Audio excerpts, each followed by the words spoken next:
So Russia is, as far as the world religion is concerned, is a neophyte. Now, neophyte means a country which was introduced into Christianity quite early on in their, or late, actually, as far as we're concerned, in their existence. And it wouldn't be till the year 986 where Christianity, in the form of orthodoxy, Orthodox Christianity, would be introduced. And being later to Christianity, in some ways nearly 1,000 years later than much of the world, it took on the vigor of a new boy on the block and with a lot of intensity. Now, part of their new Christianity was an essential essence to want to ban Jews from actually living in Russia. Now, from the 16th century, the Tsars desired to keep the Jews out of Russia.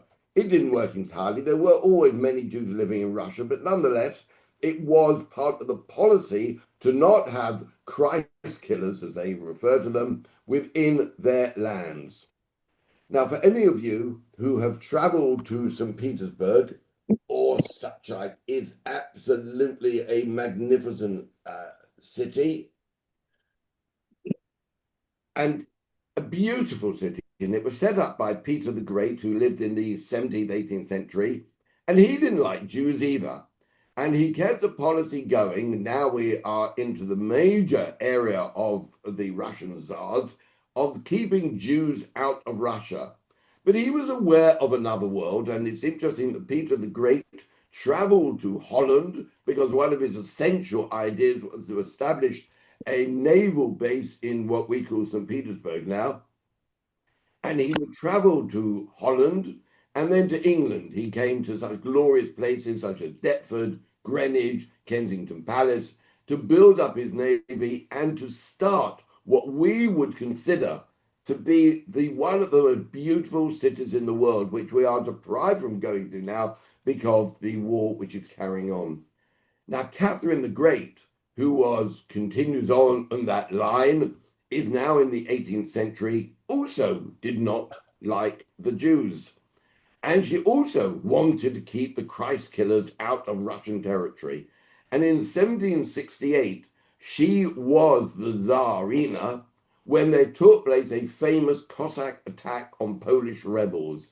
Now, the Cossacks didn't go out in order to kill the Jews, but they simply were rebelling against their Polish overlords, their Polish tax farmers, their Polish middlemen who were depriving the masses, often they would see it as their rights and their money.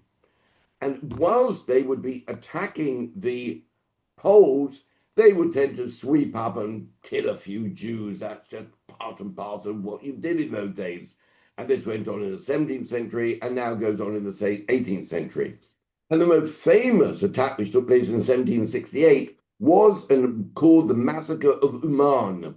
Now, Uman, many of you would have heard of, because this is an area where the Hasidic groups go to on the New Year and Yom Kippur and that period, where they travel in their tens of thousands to worship at the grave, a very Hasidic idea, to worship at the great grave of Rabbi Nachman of Bratslav, who again lived for a very short period of time, 1772 to 1810.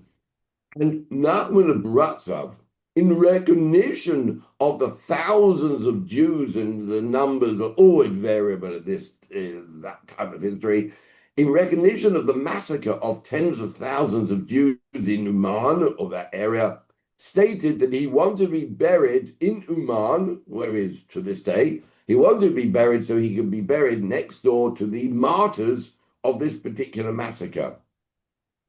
Modern Jewish history is quite late when it comes to Russia. And the reason was, on the old line, is that people weren't moving, but the borders moved, therefore, to include Jews. And there were 3 partitions of Poland, and in each partition, part of the land got included within Russia, and those were in the 3 of them, the latter end of the 18th century. But in Poland lived the largest Jewish community in the world at that time. Now, the majority of Jews live in Shtetl, as stated on your sheets in front of you. The Shtetl is or was defined by one of the people who visited there that it was an area of Yiddishkeit, Jewishness, and Menschlichkeit, humanness, how to behave like a proper human being.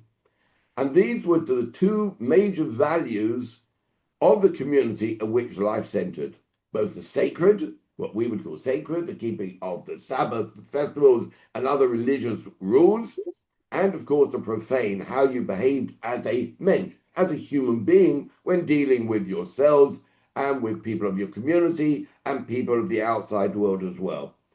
Now, the traditional ideas of piety, learning, were integrated into the way of life. And there was scholarship, communal justice, and charity, and this was part and parcel of the warmth of the Shtetl. Now, we don't want to give rise to the idea that the Shtetl was something like Fiddler on the Roof in the film in the 1970s. Life was not one glorious, happy, singing occasion. The Shtetl was a miserable existence for many people. It could be very large and quite small. They were also known as shtots. And this area was where the majority of Jews lived. And their life was in order to be what they would describe as a good Jew.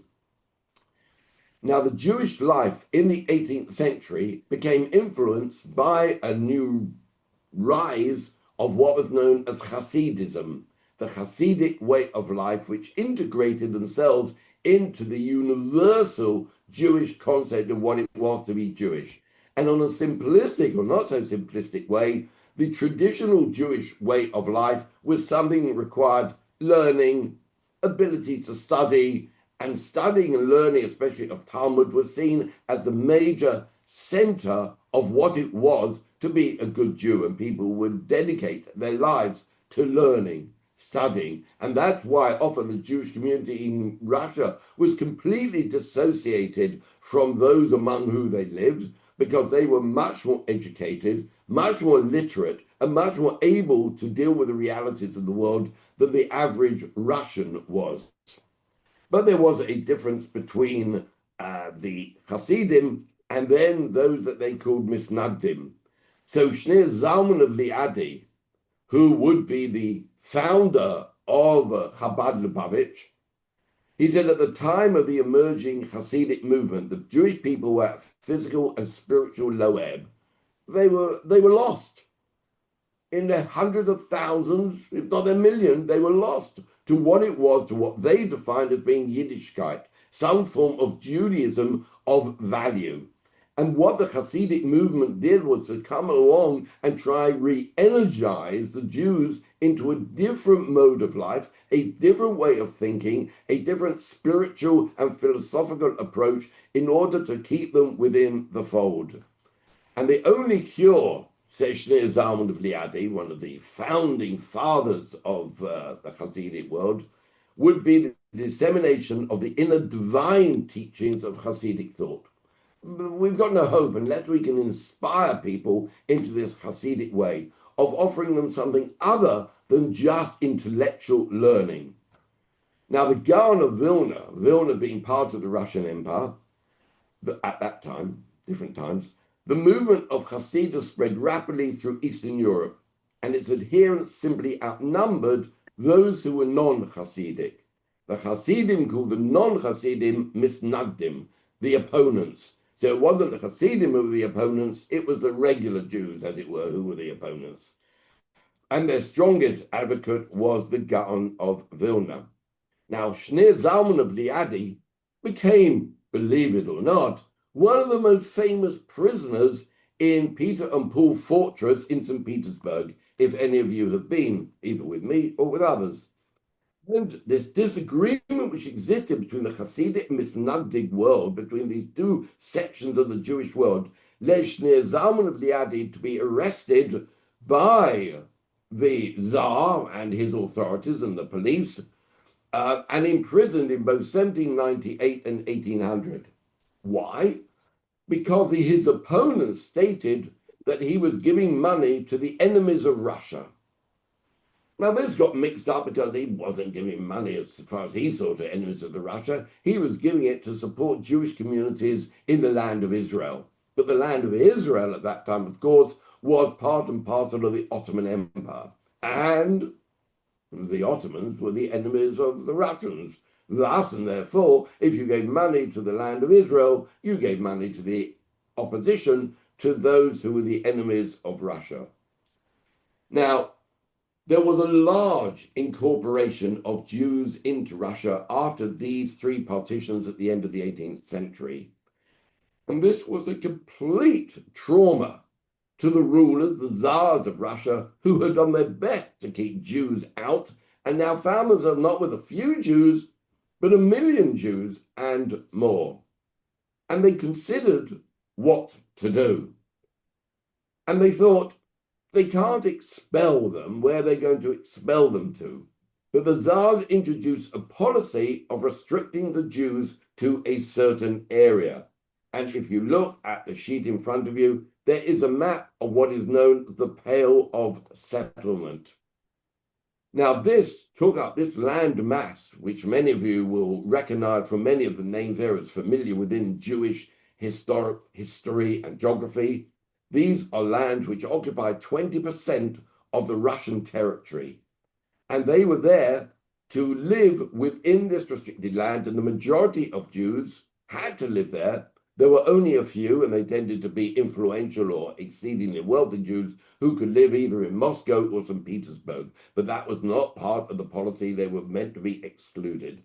This land mass here, this was addressed by Catherine the Great even further. And in 1772, she enacted legislation restricted all the rights of Jews that had been in what was called Poland. And they were kept within this pale. And the pale was absolutely established within these borders we can see in 1835. This area is 1 million square miles. This is not what you would call a tiny ghetto. This was an enormous area, and it extends, as you can see on the map, from the Baltic Sea all the way to the Black Sea, and is part and parcel of what today we would call areas of Ukraine, Belarus, Lithuania, and Eastern Poland. And the Jews that were living there in 1897, it was considered by a census taken at the time, to be very precise, was 4,899,300. Nigh on 5 million Jews were restricted into this Pale of Settlement. The reason for the name Pale comes from the word of a stick. And therefore were sticks which went around this whole territory. So they were known as pales, and so it became the Pale of Settlement. Those nearly 5 million Jews living in this Pale of Settlement represented 40% of the world's Jewish population at the time. And they formed 11.6% of the whole of, there were Russians living there as well. They represented just under 12% of the population of the Pale. This existence, this continued on this Pale until the revolution, the Russian Revolution of 1917. Tsar Alexander I then introduced further rules concerning the Jews living there. Again on the sheet, in 1804, the Russian set of laws concerning the Jews by Tsar Alexander I. Think not that any of the Jews were, or any of the Tsars were particularly friendly to Jews. It's absolutely not. Stated here, the Tsar, the Jews were, he said, required to, quote, purify their religion of the fanaticism and the prejudices which are so detrimental to their happiness. The Tsars decided what was happiness for their Jews, seeing as, quote, under no regime has the Jew reached proper education and has hitherto maintained an Asiatic idleness alongside a revolting lack of cleanliness. Now, the revolting lack, I would go on just to read the next bit, because of multiple complaints to us, that's to the Tsars, and to the incoming government Senate on different abuses and troubles that have harmed agriculture and industry of the population where the Jews live. We thus, and therefore, consider it necessary to organize a special committee to determine means to correct the present regulation of the Jews.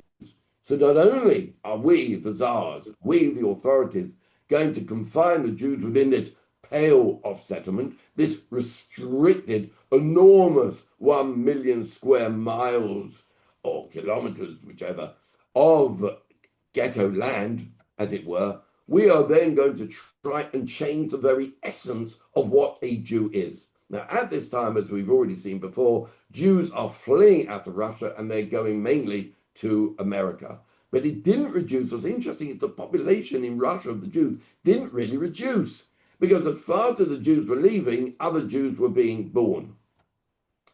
Now, the Tsars attempted to undermine the Jewish traditional way of life, to change their social habits and their patterns, and to make the Jews more what they considered useful with non-Jewish occupations. Now, the reason why they weren't in non-Jewish occupations is because they were often forbidden to be in non-Jewish situations and positions.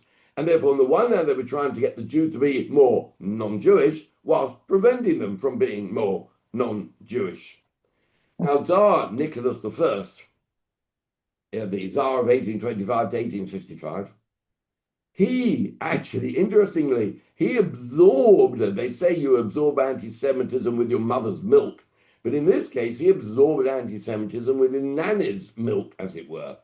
And he had a nanny known as Jane Lyon, and she was Scottish, and during her responsibility for looking after the Tsars and the other of the children, she was a rabid anti-Semite and sold this basic anti-Semitism and hatred of the Jews as Christ killers to the Tsars, and the Tsars absorbed it, and therefore he saw the very presence of these millions of Jews as literally, as he said, an insult to orthodoxy, that I actually have to see these people. So as well as introducing the pale, continue with it, he introduced something known as military service for the Jews. Now, there was military service for everybody else, but they had a different taste, a different essence in what he was trying to do.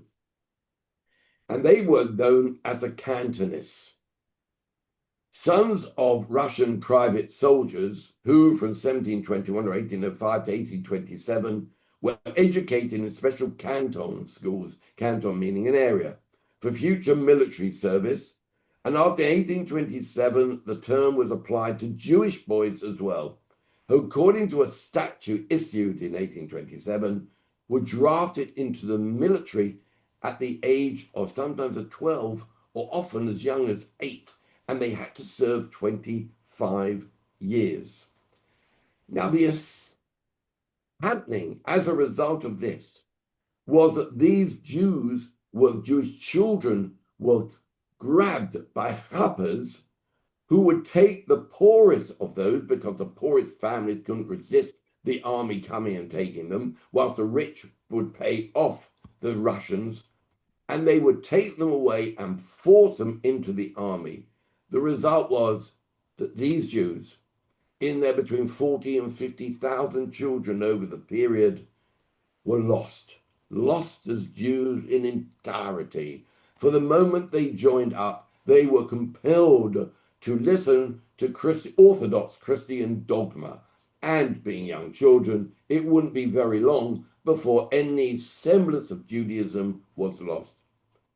So not only were the Jews now restricted to an area of the Russian Empire, representing 5 million of them, their children were being taken away in their tens of thousands in order to be brought up as Christians.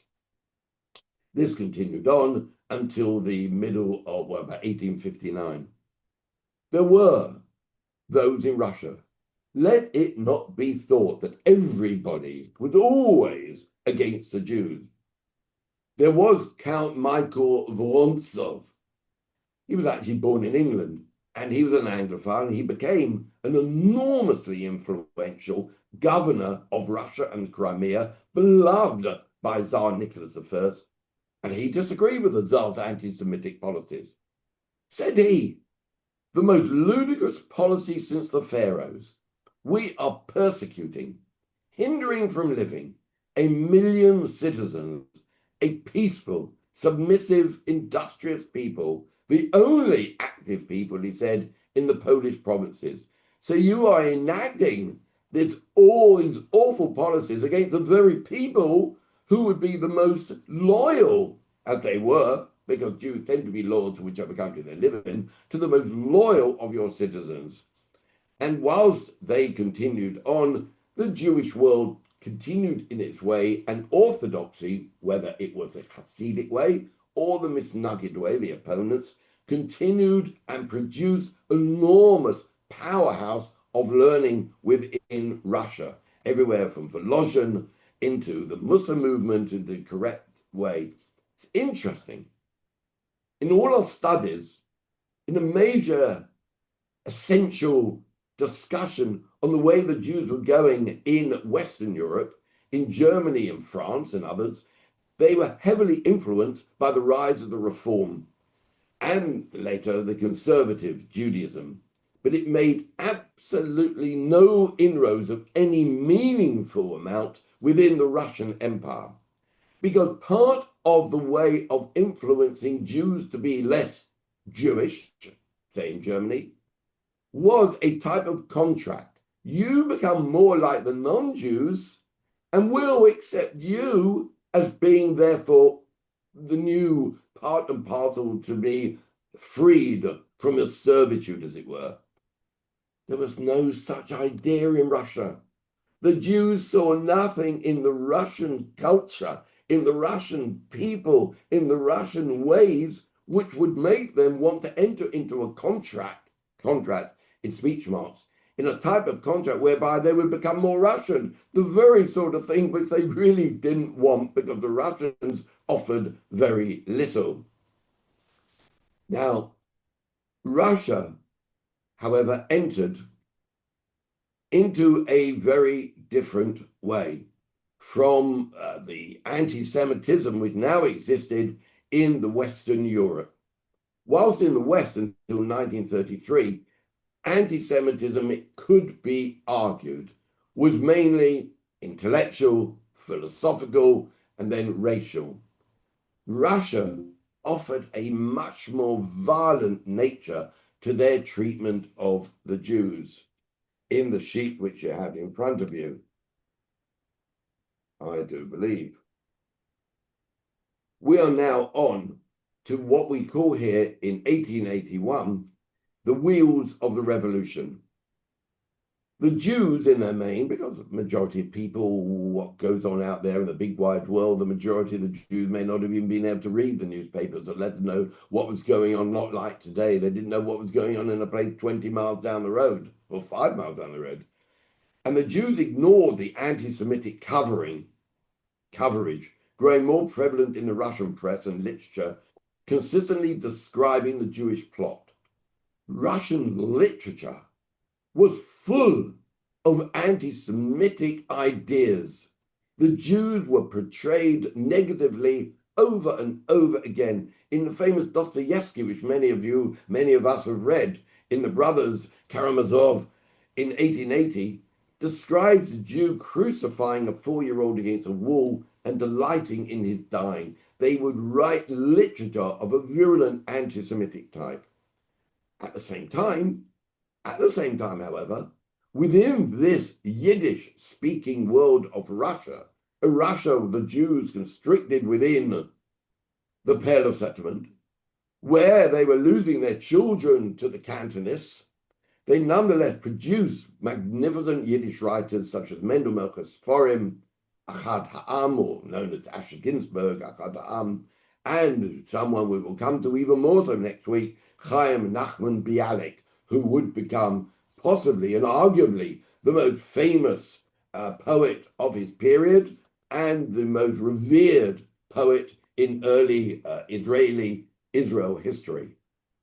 Now, Russia, being more violent,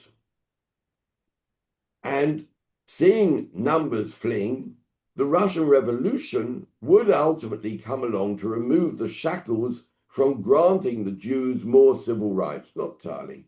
And Maxim Gorky wrote, much later, we're talking past our period, the emancipation of the Jews is one of the finest achievements of our revolution. By granting to the Jews the same rights as to the Russians, we have erased from our conscience a shameful and bloody stain. He was living in cloud cuckoo land. For he talked of emancipation, but not really for the Jews as Jews. It would have been for Jews who are no longer being Jewish. The Bolsheviks also would sell the same line. Emancipation meant the opportunity to hasten the process of Jewish assimilation, which they reviewed as progressive and desirable. And this is what the Tsars wanted. They wanted the Jews to dissipate and disappear. But any idea, an attempt to foster Jewish identity was viewed by those involved in political reactionary ideas was seen as that very thing of reactionary. Anti-Semitism in all its forms then marched on in a different guise. And then a bullet and a grenade and other methods shot out at the Tsar in 1881.